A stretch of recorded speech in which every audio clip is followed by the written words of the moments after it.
Honduras, the presidential candidate for the Libre Party, Rixi Moncada, condemned the United States' interventionism in the upcoming runoff elections to be held this Sunday, November 30th. In the United States, a survey indicated that President Donald Trump's approval rating has reached its lowest point during his second term in office, with 60% of the population disagreeing with the president's management so far. In a new offensive, 130 Palestinians were wounded in the West Bank governorate of Tubas by the Israeli army.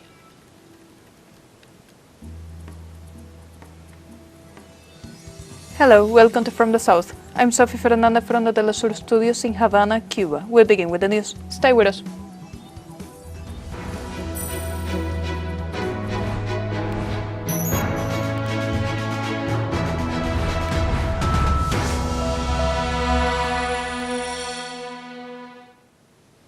In Honduras, the presidential candidate for the Libre Party, Rixi Moncada, condemned the United States' intentions to grant a full pardon to former Honduran President Juan Orlando Hernández, sentenced to 45 years in prison for drug trafficking. On the eve of the 2025 general elections, Moncada recalled the economic decline and plundering that plagued the country during the narco-dictatorship led by Juan Orlando Hernández between 2014 and 2022. In this regard, Moncada denounced Donald Trump's statements regarding pardoning the former Honduran president and asserted that this is a strategy to favor the right wing in the run-up to this Sunday's presidential elections. She also assured that the actions of third countries will not stop the will of the people to express themselves at the ballot box in rejection of corruption.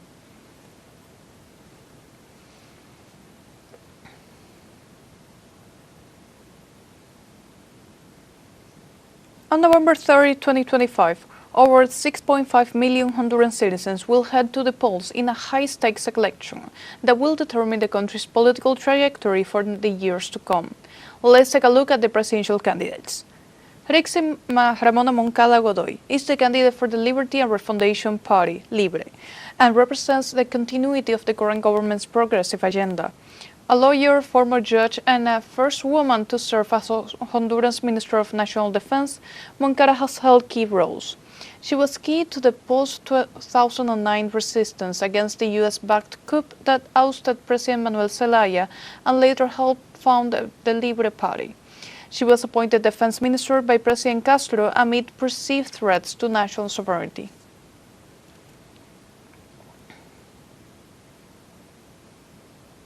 We move on to the candidate to the National Party, Nazari Juan Asfura Sablah. He is a wealthy construction magnate and former mayor of Tegucigalpa, and the candidate of Honduras' traditional right-wing establishment. Notably, he has been publicly endorsed by former U.S. President Donald Trump, who declared Asfura the candidate Washington could support and whom future U.S. aid allegedly depends. Asfura's 2021 presidential run ended in defeat, but his return is seen as an attempt to reinstate the political forces linked to the ex-president Juan Orlando Hernández, now serving a U.S. prison sentence for drug trafficking and weapons smuggling. He was named in the Pandora Papers for offshore holdings and faced corruption allegations.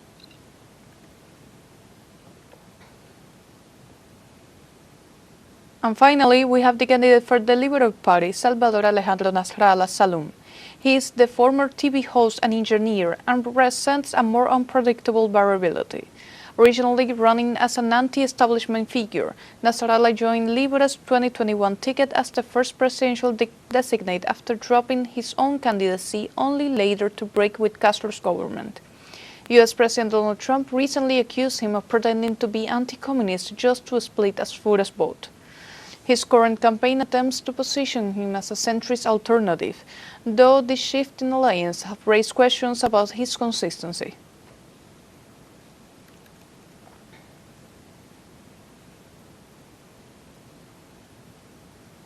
In other news, the Bolivarian Alliance for the Peoples of Our America, ALBA, expressed through a communique in their website and profile on social network X their condemnation of U.S. President Donald Trump's threats against Venezuela's airspace sovereignty.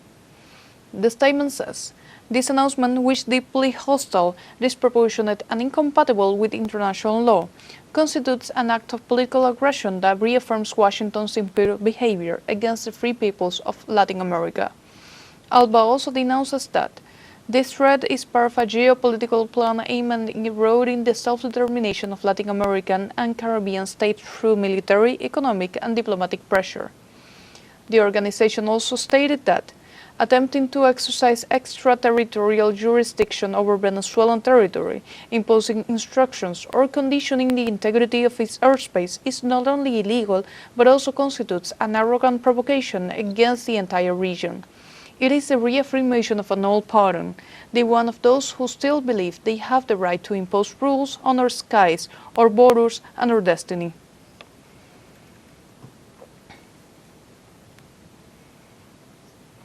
Meanwhile, in Venezuela, the Bolivarian National Armed Forces strengthens its defense of the coast, where maneuvers are being conducted to guarantee the country's sovereignty.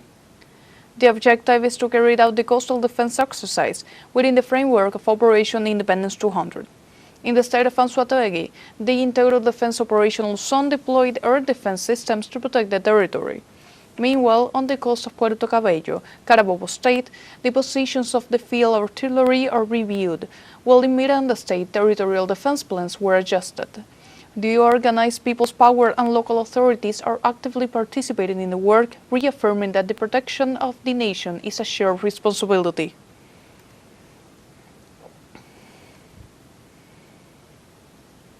And now we have a short break coming up. But first, remember you can join us on TikTok at teleSUR English, where you will find news in different formats, news updates, and more. We'll be right back. Stay with us.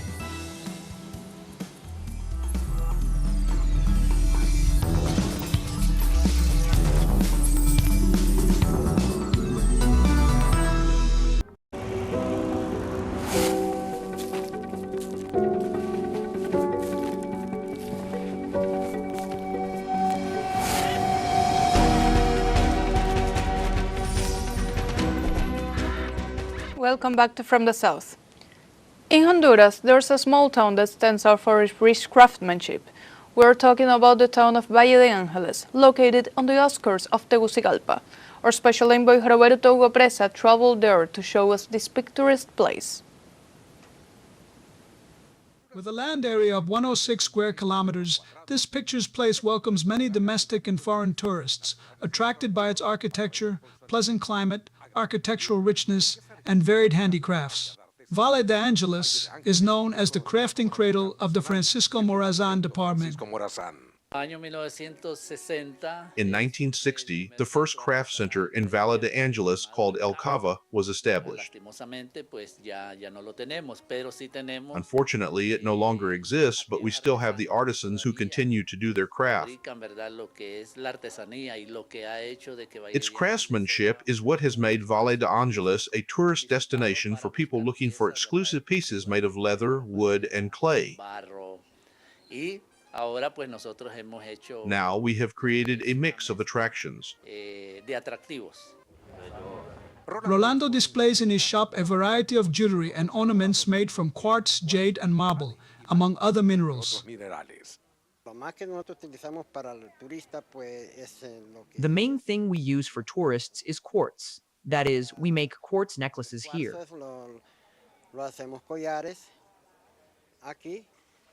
So the tourists who come here are national and international because many famous people from all over the world visit us here because we are number 50. One of the best towns in the world. At every turn, creativity is transformed into artwork. For example, in this small workshop, scrap metal is turned into works of art. Basically, we are trying to illustrate what a musician would be like. This musician is elaborate. Let's say the music comes from below and costs. The theme is everything it has taken for the musician to reach the top. And we also make small pieces, like Harley styles, small motorcycles. Then, giving a second chance to scrap metal and recycling.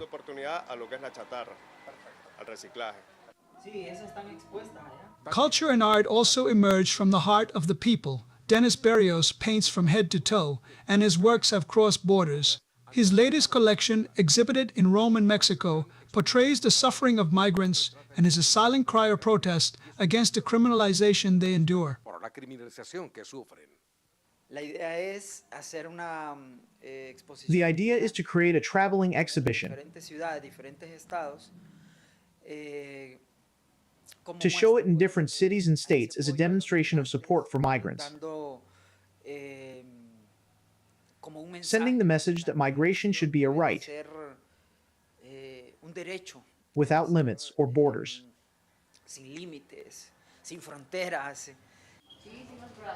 The people of this place are proud to show the world their cultural, architectural, artistic, gastronomic, and artisanal wealth, which generates tourism and boosts the local economy. Visa la economía local.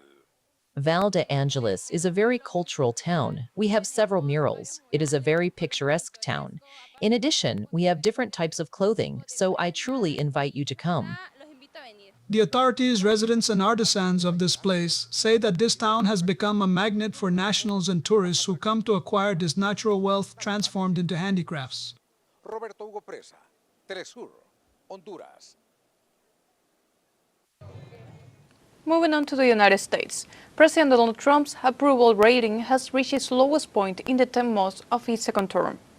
According to a survey by the Gallup consulting firm, President Trump's approval rating has fallen to 36%, while the majority of Americans disapprove of his performance.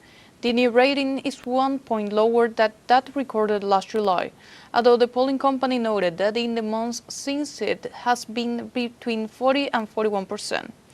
Trump's lowest historical rating is 34% and occurred after the attack on the Capitol at the end of his first term in January 2021.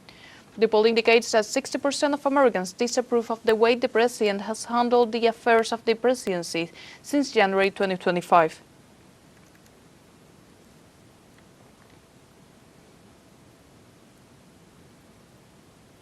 In other news, in Mexico, at least 6 people died and several were injured after a fireworks explosion in the north of the country. An intense mobilization of emergency services was recorded in the municipality of Pescaria, Nuevo León, following an explosion in a house that stored fireworks. The chain of explosions in the neighborhood caused serious damage to the facades of houses, 4 of which were damaged by the disaster. Also, several children were injured due to the fire caused by the fireworks. However, family members helped in the search for possible survivors.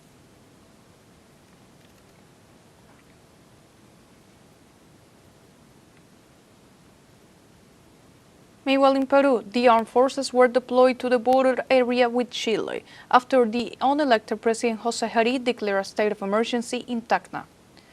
Uniformed officers arrived at the Santa Rosa border complex to strengthen surveillance, coordinate joint operations, and improve response capacity at immigration checkpoints. The state of emergency of the border with Chile was declared to provide peace of mind in the face of the risk of unauthorized migrants entering the country. For his part, the Minister of Interior arrived in the tension-ridden area to coordinate additional measures with representatives of the Army, the National Police, Migration, as well as other regional and local institutions and authorities.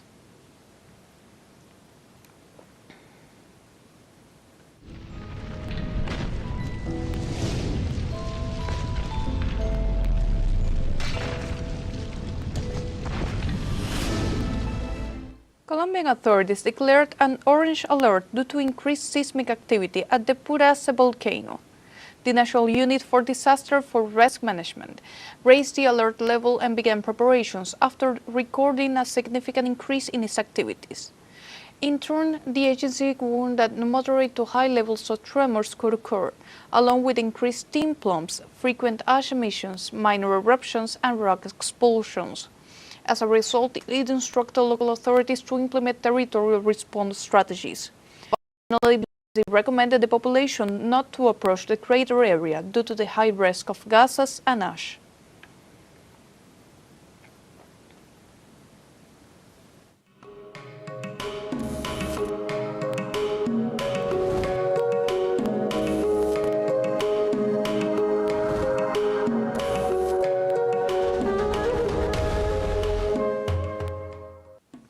In Venezuela, the second day of the International Tourism Fair is underway, with the participation of at least 35 countries.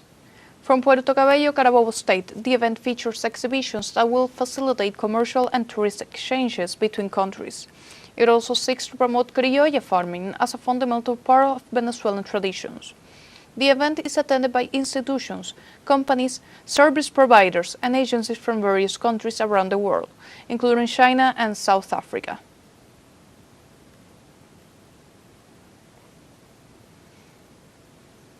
Meanwhile, in Mexico, the 5th edition of the original Mexican Textile Art Encounter took place, hosted by the National Museum of Anthropology. The Los Pinos Cultural Complex is hosting an event that brings together over 400 artisans who celebrate and defend our textile heritage. This event, which will run until November 30th, displays representative pieces from 17 states and reflects the cultural diversity of the country through rebosos, huipiles, and other textiles made using ancestral techniques. In addition, community workshops and spaces are offered for artisans to showcase their work, consolidating the event as a key element in the protection of cultural rights of indigenous and African Mexican peoples.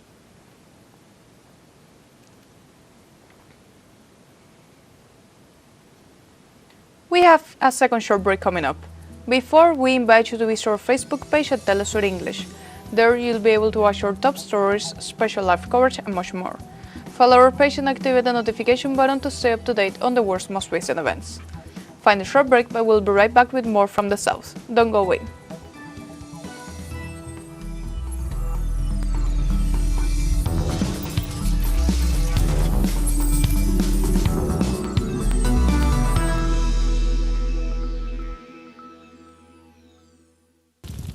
Welcome back. In a new offensive, the Israeli army left 130 Palestinians wounded in the West Bank governorate of Tubas. Last Wednesday, Israeli army forces imposed a curfew in the area and deployed many troops, including commando units and the Menashe and Shorom brigades, emptying the village of Tamund and the Al-Farah refugee camp. Tubas Ambulance Services Director Odey Nidal reported that 66 injured people were taken to hospitals and the remaining injured received medical attention at the scene. Tubas Governor Ahmed al-Assad condemned the recent offensive and warned of the significant risk it poses to the people of Palestine.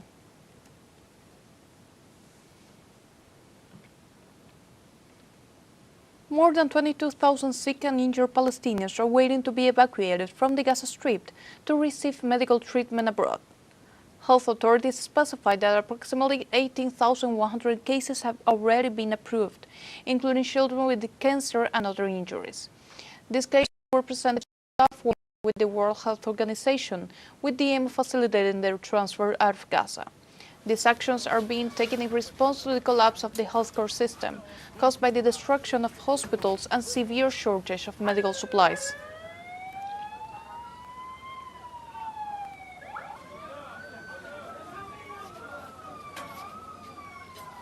The Argentine Committee of Solidarity within the Palestinian people led a massive march that started from the Congress building and ended in Plaza de Mayo in Argentina. Under the slogan, "The genocide continues, so does the struggle," the mobilization brought together members of the Federation of Argentine Palestinian Organizations, the Syrian Cultural Association, Jews for Palestine, and other human rights organizations. In Plaza de Mayo, they read a document denouncing the Israel's army violations of the ceasefire and the continuing genocide against the Gaza Strip. At the same time, they called for the breaking of relations between the Argentine and the Israeli governments.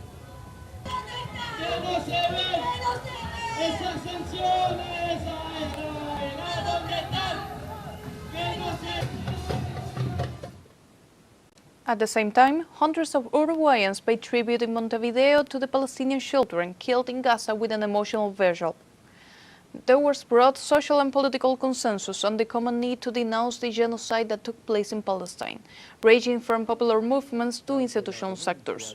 Also, in a collective act from different spaces and with different voices, the victims were remembered by reading each of their names as part of the same tragic story.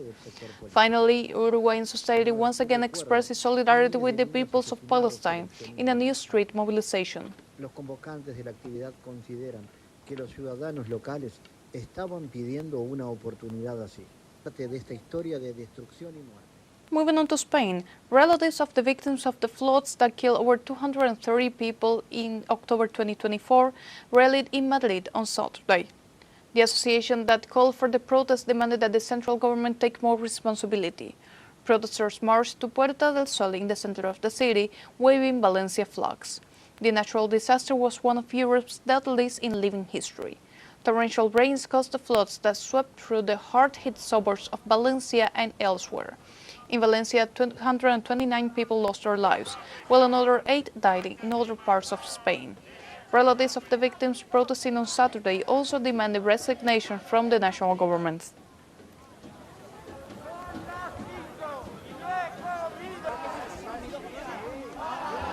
And like this, we have come to the end of this news brief. You can find this and many other stories on the website at telesurenglish.net. And join us on social media. We're on Facebook, X, Instagram, Telegram, and TikTok. For TeleSUR English, I'm Sophie Fernandez. Thank you for watching.